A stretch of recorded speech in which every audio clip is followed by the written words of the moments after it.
자, 두 번째 이슈는 흔들리는 지수 속에서 방어 수단은 오직 통신주인가요? 여기에 대한 이야기 들어보겠습니다.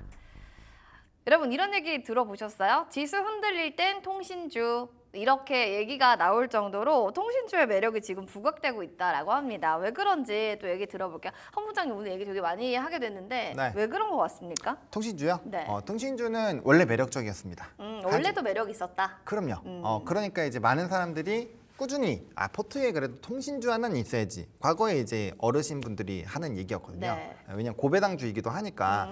근데 최근에 좀 소외가 받았었던 거는 요즘에 이제 배당 붐이 막 일어나고 있어요. 그쵸, 그러다 그쵸. 보니까 이제 배당 수익률이 높은 쪽들 또 그리고 이제 기말 배당 하던 우리나라가 어느덧 분기 배당이 많이 늘어나고 있고 뭐 ETF에서는 이제 월 배당 상품들도 많이 늘어나고 있죠. 그러다 보니까 아예 통신주 그거 언제 기다려 약간 요런 얘기도 있었고 또 5G에서 사실상 이 통신주들이 좀 한번 쓰러졌다고 보시면 됩니다. 그 기대감들이 막 무너지고 하다 보니까 뭐 실적도 별로 안 좋고 좀 턴어라운드 언제 하나 이런 걸 보고 있었다라는 점. 그리고 밸류업을 할 때 중요한 게 뭐냐면 밸류업을 계속 하던 기업들 중에서는 이제 금융주나 이런 쪽이 기대를 받았지 그쵸. 통신이나 이런 쪽은 이미 받진 배당 않았어요. 성장이나 배당 성향이나 이런 거 봤을 때 너무 비중이 높아요. 그쵸. 그러니까 과연 뭐 SK텔레콤 같은 경우는 이거 할 수 있는 거 맞아 플러스 알파로 외국인이 담을 수 있는 거의 한도 끝까지 담아져 있었단 말이에요. 그래서 그러면은 뭐 통신주 매력적이긴 한데 뭐 은행주라든지 기타 다른 쪽이 아마 수혜를 좀 보지 않겠냐 그런 부분들이 있어서 잠깐은 소외가 됐는데 요즘에는 다시 역시 통신주 배당 좋아. 배당에 대한 또 추가적인 이런 발표들도 있었고 일단 실적에 대한 턴어라운드가 나오니까 이거 좀 구조적으로 좀 가는 것이 아닌가라는 부분들 그리고 미국주에서도 뭐 AT&T 이런 것들 완전 박살 났었는데 최근에 조금 이렇게 고개를 좀 들었거든요. 그러니까 그런 것들이 다 복합적으로 마무리가 되면서 좀 이제 기대감이 높아졌다라고 보시면 될 것 같고 또 단연 중요한 건 수급이죠. 그렇죠. 최근에 이제 헤지 펀드라든지 이런 쪽에서의 자본이 통신 쪽으로 좀 많이 오고 있다라고 해요. 배당 쪽으로 해서 그래서 그런 부분들에서 수급이 또 들어오니까 나름대로의 연속성을 좀 가지고 있다라고 보시면 될 것 같습니다. 수급도 들어오고 배당도 나쁘지 않고 밸류업 관련해서도 여러 가지 배당 붐이 일어난다라는 뭐 얘기들의 매력적인 포인트가 이 통신주에 담겨 있다. 그리고 우리 카니님도 원래 이런 주식들은 땅 따먹기 하듯이 야금야금 오른다라고 하는데 어떻게 보세요? 유 대표님은 통신주에 대해서 그냥 기본적으로 어떤 생각을 좀 갖고 계세요? 저는 별로 메리트 없다 생각 좀 하고 있어요. 네. 이유가 있을까요? 뭐 일단은 주가가 안 가잖아요. 너무 느리고. 느린 그쵸? 것도 있고. 그러니까 통신주들이 사실은 과거에는 엄청난 성장 모멘텀이 좀 있었죠. 뭐 투지폰서부터 시작해서 뭐 3G, 4G 이렇게 그쵸? 가면서 나가면서. 이 이용 요금 자체가 엄청나게 높아지게 되다 보니까 매출 성장이라든지 이런 부분들이 이슈가 되면서 과거에는 좋았습니다만은 사실은 지금은 더 이상 이제 성장할 만한 모멘텀이 좀 없습니다. 그죠. 오직 하나는 뭐 배당이다라고 그쵸? 얘기할 수 있을 정도로. 근데 그 배당도 사실은 눈꽃만큼밖에 안 줘요. 그러면은 상반기 실적 배당 내용을 조금 자세하게 풀어주실 수 있을까요? 뭐 그냥 본다라면 KT 같은 경우는 한 2천억 정도 자사주 뭐 매입 이야기가 좀 매입이 좀 있었고 SK텔레콤은 특별하게 아직은 배당을 크게 증가시키겠다는 얘기는 없었습니다. 다만 이제 내년에 이제 SK텔레콤이 한 9천억 정도 배당을 좀 할 수 있다라고 생각을 하고 예상하는 전망이 있고 KT도 한 8,500억대 정도 배당이 좀 나올 수 있다, 그러니까 좀 늘어날 수 있다라고 얘기 나오고 있는데 이렇게 해도 제가 보기에는 너무 적다 생각 좀 하고 있어요. 사실은 통신사들은 지금 안정적인 영업이익을 계속 보여주고 있는 회사 아니겠습니까? 그쵸. 그러니까 뭐 투자를 안 한다라는 건 아닌데 투자를 이제는 예전보다는 공격적으로 할 만한 이유는 없다는 거죠. 뭐 6G로 얼마 빨리 넘어갈지 모르겠지만 그리고 지금 같은 경우는 이제 요즘에는 마케팅도 많이 안 해요. 요즘 TV 광고 보시면 SK텔레콤, 뭐 KT 광고 예전보다 많이 보기 힘든 부분들이 좀 있거든요. 그러니까 저도 기억이 안 날 네, 정도예요. 그럼 광고를 안 해도 자기들이 먹고 살 수 있다는 거 아니겠습니까? 그쵸, 그래서 그러네요. 저는 이들 기업 같은 경우는 뭐 제 욕심이지만 배당 성향을 배당 주주 환원율을 한 40% 50% 해야 된다 영업이익에. 그래야지 어쨌든 그 배당에 대한 매력으로 투자할 수 있는 것인데 그쵸. 지금은 사실은 성장이 정체되어 있는 상황에서 배당도 메리트가 없죠. 은행주들 보면은 대부분 내년에 배당 주주 환원율을 30%대로 높이겠다고 하고 있고 주요 지주사들 혹은 주요 기업들도 예를 들어서 뭐 현대글로비스 같은 경우도 주주 환원율을 30%대로 하겠다라고 앞으로 점차 더 늘려가지고 30%대까지 높이겠다고 말을 하고 있는데 뭐 이런 기업들도 배당을 높이겠다고 하는데 뭐 통신주들은 우리는 원래 고배당주였으니까 그냥 지금 이대로 갈게요 하는 부분들이라는 거죠. 그래서 저는 약간 성장이 없다라는 거, 그러면 뭐 배당이라도 많아야 되는데 배당도 매력적이지 않다는 걸 감안한다면 시장이 하락했을 때 방어해주는 역할을 해줄 수 있다. 근데 우리가 주식 투자를 했을 때 물론 방어도 중요합니다. 네. 근데 내가 돈 안 잃으려고만 투자하는 건 아니잖아요. 주가가 올라갈 때 더, 그러니까 만약에 시장이 한 2% 오를 때 한 10%, 뭐 5% 오를 수 있는 종목을 선택을 해야 된다고 생각하고 있기 때문에 지금 전 통신주에 대한 어떤 메리트는 그렇게 많진 않다 판단하고 있습니다. 왜냐하면 은행주보다도 배당에 대한 매력도가 좀 낮고 지금 같은 경우 마케팅도 많이 안 하기 때문에 굳이 이렇게 통신주를 매력 있게 뭐 투자할 가치가 있을까? 여기에 대한 좀 의구심을 갖고 계신 것 같아요. 저기에 대해서 또 긍정적인 얘기들을 여러분들 좀 들어보실 수가 있을 것 같고요. 또 배당주 투자 시에 유의할 점 이런 거 궁금하실 것 같아서 한번 여쭤보도록 할게요. 하본부장님. 네. 배당 좋아서 배당만 보고서 투자하시는 분들도 많거든요. 그렇죠. 유의사항 좀 알려주세요. 너무 많은데 한 시간 그러면은 동안 우리 세 개만 세 개만 알고 갈까요? 첫 번째 네. 말씀 주신 것처럼 배당 성장과 배당에 대한 성장과 네. 그 다음에 이제 주가의 상승이 같이 나와야 돼요. 근데 배당과 주가 같이 비례해야 된다. 네, 근데 우리가 이제 배당주를 선택할 때 항상 배당 수익률만 너무 따지거든요. 근데 그렇게 치면은 왜 이제 해외에서 슈드라든지 뭐 이런 종목 스파이라든지 이런 종목이 왜 기대가 되냐면 배당을 뭐 0.5, 1% 주더라도 주가 수익률이 10% 이상씩 오르기 때문에 그건 10% 배당 주는 거랑 똑같습니다. 그렇게 생각을 해야 돼요. 그래서 배당 이 주가가 얼마나 올라가는지 그 다음에 이제 배당을 얼마나 꾸준히 주는지 이런 것들이 중요한데 사실 텔레콤 같은 경우는 뭐 좀 지겨울 수도 있으시겠지만 뭐 23년 하반기 좀 낮은 구간에서 사셨으면은 지금 주가 수익도 한 40% 이상 난 상황이거든요. 그래서 얘네가 이제 뭐 위에서 잡으면 사실 배당주는 위에서 잡는다고 생각을 하시면 안 돼요. 위에 있으면 철저하게 기다려야 되고 좀 이렇게까지 빠진다고 할 때에서 조금씩 모아 가야 됩니다. 그래서 그런 것들을 좀 감안을 하시면 좋을 것 같고 또 배당에서 뭘 빼야 돼요? 15.4% 빼야죠. 배당에서의 그걸 또 빼야 됩니다. 뭐 물론 우리나라는 아직까지 2천만 원 이하에서는 뭐 이제 과세로는 넘어가지는 않지만 네. 그래도 이제 15.4를 원천 징수를 또 하기 때문에 3%가 3%가 아닐 수도 있다. 그래서 그런 생각도 좀 하셔야 될 것 같고요. 또 이제 배당을 너무 임박했을 때 사시면 또 이제 그게 또 배당 락이라는 게 있어요. 맞아요. 그때 놓치면은 또 못 받잖아요. 네, 놓치기도 하고 그다음에 그게 또 반영이 돼서 주가가 떨어지거든요. 그쵸. 그런 거 생각 안 하고 배당은 나온다고 했는데 왜 내 주가는 박살나 있지? 이렇게 생각하시면 안 되기 때문에 구조적으로 좀 만들어 나가는데 기간이 필요합니다. 배당주 마치 뭐 처음부터 하면은 막 다 되게 대박 날 것처럼 생각을 하시는데 그게 아니라 배당은 세팅하는데 시간이 꽤 오래 걸려요. 그래서 배당주를 투자를 하실 거면은 상당히 장기적인 관점으로 하셔야 된다. 그리고 뭐 이 플러스 알파 이건 다들 뭐 아시겠지만 이제 배당주를 하실 거면 세제 혜택을 받아야 되죠. 네. 그러면 이제 연저펀이라든지 뭐 IS 계좌라든지 그런 거에 대해서 공부를 좀 하셔야 돼요. 공부를 해서 계좌를 만들고 한도를 이렇게 착착착 잘 채워 나가셔야 되기 때문에 그런 것들까지 좀 체크하면서 그냥 단순히 텔레콤 좋아서 사고 뭐 현대차 우선주 배당 많이 주니까 사고 이게 아니에요. 그쵸. 전략이 상당히 필요하다라는 거죠. 그래서 배당주 투자를 너무 우습게 보시면 큰 코 다칠 수 있다라는 게 가장 큰 유의할 점입니다. 주식 투자는 역시나 전략인 것 같습니다. 배당주도 이렇게 전략을 잡아야 한다니 배당 주가 같이 비례해서 가는지 그리고 원청 징수 15.4% 빼셔야 되고요. ISA 계좌를 만드셔서 여러분들도 관리하셔야 될 것 같아요. 자, 그러면 이어서 또 통신주 밸류업 후발주자로 거론되는 밸류업 참여 계획이 있는 종목들도 살펴봐야 될 것 같아요. 유 대표님. 네. 통신주는 안 좋아하신다고 하셨지만 네. 그래도 좀 우리가 알아볼까요? 뭐 밸류업에 참여를 얼마나 할지는 모르겠는데 아까 말씀드린 것처럼 내년 기준으로 네.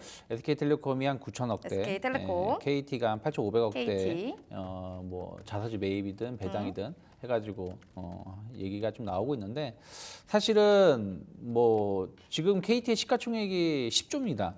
그리고 SK텔레콤의 시가총액이 12조예요. 근데 한 1조 정도의 어떤 배당을 한다는 거는 어떻게 보면 1% 정도밖에 안 되는 거거든요. 그래서 그런 거 감안한다라면 저는 그렇게 뭐 높은 건 아니지 않나 생각을 좀 하고 있고요. 그리고 이제 아까 또 배당주 투자 유의해야 될 점 말씀하셨는데 우리가 또 배당주를 본다라는 게 뭐냐면 배당을 많이 한다는 기업은 뭐냐면 안정적으로 영업이익을 내고 있다는 거거든요. 근데 이게 꾸준할 수 있는지를 봐야 된다 생각 좀 하고 있어요. 그러니까 무슨 말이냐면 지금 은행주라든지 통신주들이 그래도 배당을 높게 할 수 있는 이유 중에 하나는 이들 기업들은 웬만해서는 매출이 급감할 가능성은 적거든요. 왜냐하면 제가 경기가 안 좋아서 뭐 실업자가 됐다고 해도 뭐 이용 요금은 좀 낮추겠죠. 뭐 5만 원짜리 쓰던 요금 근다고 안 쓰진 그렇죠. 안 쓰지 않으니까. 않는다는 거죠. 네. 집에 인터넷 없이 살 수 있을까요? 없죠. 할 수가 절대 없다라는 없죠. 거죠. 그렇죠. 네. 은행도 마찬가지예요. 정말 뭐 IMF라든지 이런 충격이 아니고서는 갑자기 보험을 다 해지할 가능성은 적다는 거죠. 그렇죠. 그리고 은행 대출도 뭐 전세 대출 한다고 하더라도 2년 단위로 연장을 하고 담보 대출은 뭐 15년에서 최소 많게 30년 하는 거 아니겠습니까? 이게 문제될 가능성은 상당히 적다라는 겁니다. 그러니까 꾸준하게 영업이익이 나오는 기업이 배당을 많이 하는데 어떤 기업은 올해 수익 좋았으니까 배당 좀 하고 근데 그 다음에 수익 안 좋으면 배당 못 할 수 있잖아요. 그래서 이런 부분들 이렇게 약간 그 매출이나 영업이익이 편차가 있는 기업은 전년도에 배당을 많이 했다고 해서 올해도 많이 하겠지라고 생각을 해서 투자를 했을 때는 조금은 그 내 생각과 좀 다르게 움직일 수도 있지 않을까 판단하고 있습니다. 알겠습니다. 일단은 생각과 좀 다르게 움직일 수도 있는 부분들이 배당이기 때문에 이런 부분들을 좀 체크하고 불확실성 여전하다라는 점 다시 한번 말씀드리겠습니다. 그럼 이어서 또 약달러 테마로 부각되는 또 원화 강세에 수혜되는 다른 테마주들 살펴볼게요. 오늘 뭐 통신주 말고도 다른 거 본다고 하면 아까 바이오 했잖아요. 바이오 네. 제외하고 좀 얘기해 주세요. 어떤 거요? 바이오 제하고? 제외하고. 제외하고. 네. 네, 저 서구하는 거 좋아합니다. 네, 지금 이제 수익과 연관되어 있는 쪽에서 네. 아무래도 워낙 강세하면 좋은데 저는 아마 여기서 제일 많이 부각되는 게 항공주이지 않을까 싶어요. 왜냐하면 항공주 같은 경우는 이제 임대를 해서 이제 갚아 나가는 그런 영역이기 때문에 원달러 환율이 떨어져서 원화가 네. 강세일 때는 굉장히 좀 큰 수혜를 받거든요. 그래서 그런 얘기들이 나올 때 좀 이렇게 업이 되는 부분이고 또 변압기도 사실 수입주이기도 합니다. 변압기 쪽. 네, 이제 뭐 이번에 초과 변압기가 워낙 수출 데이터 좋고 수출이 압도적이긴 해요. 그래서 수출주이기도 하지만 반대로 또 자재를 또 수입을 해야 되기 때문에 또 수입주이긴 하거든요. 그래서 제가 변압기에는 은근슬쩍 좀 꼽아 넣은 게 지금 물론 지금 차트적으로는 좀 쉽지 않은 구간이긴 합니다. 많이 쉽지 않죠. 네, 약간의 기강 조정이 좀 필요하겠지만 근데 결과적으로 이 산업은 올라갈 거예요. 왜냐하면 과거의 산업 사이클이 6년이 최소치입니다. 근데 지금 2년밖에 안 됐어요. 그럼 나머지 4년 룸이 남아 있어요. 그리고 주가가 뭐 완전 박살나는 것도 아니고 초과 변압기는 좀 횡보하고 있거든요. 그 얘기는 힘겨루기를 하고 있고 잠시 좀 숨을 쉬어야죠. 올라온 게 얼만데. 그쵸. 그래서 그런 것들 좀 생각을 해보셔야 될 것 같고. 그래서 뭐 항공주 같은 경우는 이제 흐름들이 나쁘지 않은데 유가도 지금 떨어져서 지금 양수 겸장으로 좀 좋다라는 얘기가 꽤 나오고 있어요. 근데 저는 항공주도 좀 4분기가 지나고 나서 좀 보셨으면 좋겠다. 왜냐하면 우리가 코로나 기간 때 상당히 힘들었습니다. 네. 그리고 이 지금 여행 관련된 종목군들의 공통점이 뭐냐? 매출은 늘어나고 있어요. 하지만 영업이익이나 순이익 쪽에서 박살나는 기업들이 많습니다. 그래서 수익성 부분에서의 재고 좀 확인이 필요하다는 얘기가 나오고 있어요. 물론 항공주는 특히나 대형 같은 경우는 이제 화물이라든지 이런 이슈가 있어서 좀 안정적으로 수익권을 분명 만들어내긴 하겠지만 어쨌든 그런 부분에서의 변화를 또 봐야 되고 또 이제 친환경 항공유라고 해서 의무적으로 활용을 해야 되는데 그거 하면은 이제 가격이 비싸집니다. 네. 근데 그건 정가를 해도 다 정가가 안 돼요. 그래서 그런 부분에서 항공주들은 좀 확인해야 되는 과정들이 좀 필요하다. 그래서 사실상 저는 근데 워낙 강세가 아니었으면 좋겠거든요. 왜냐하면 우리나라가 지금 수출로 인해서 증시가 붐을 받고 있는 상황이기 때문에 환율은 좀 1,350원대 전후로 그냥 움직이는 게 제일 베스트이지 않을까라고 보고 있고요. 굳이 이제 수입 관련된 원화 강세에서 좀 찾아본다면 뭐 항공주나 변압기 안에서 좀 의사결정을 하시되 지금 당장이 아니라 약간의 좀 시간 시차를 두고 좀 보시는 게 맞지 않을까 정도로 정리드리겠습니다. 원화를 좀 잘 살펴보셔야 될 것 같고 당장이 아니고요. 일단 관심주로 넣어놓고 보자라는 측면이니까 꼭 유념해 주시기 바랄게요. 항공주, 변압기 쪽을 원화 강세 수혜 섹터로 보셨습니다. 자, 그러면은 약달러 관심주로 보고 있는 유 대표님의 관심 종목들 어떤 것들이 있는지 화면으로 만나보시죠. 자, TA항공, 진에어, 한국석유, KB금융, SK텔레콤, 흥국석유 다양하게 있는데 여기서 어떤 종목이 원픽일까요? TA항공 보고 계십니다. 이야기 들어볼게요. 네, 네. 네, 오늘은 두 분이 통했어요. 항공으로 통하셨고 식품주는 아니다 이렇게 네. 하셨는데 항공주 또 티웨이 항공을 유독 또 보고 계신 이유가 있나요? 일단은 말씀하신 것처럼 워낙 강세로 항공주들이 좀 혜택을 받을 수 있는 게 많죠. 네. 일단 비행기 다 리스로 나가는 거 아니겠습니까? 달러로. 그러니까 그런 부분이 비용이 줄어든다는 부분들. 또 이게 대출로 잡혀 있어요. 그러니까 근데 이게 달러 대출로 잡혀 있기 때문에 워낙 강세를 띠게 된다면 대출 금액이 줄어드는 효과를 볼 수 있겠죠. 네. 그런 부분들도 조금 재무 구조에 좀 개선되는 부분들이 좀 있습니다.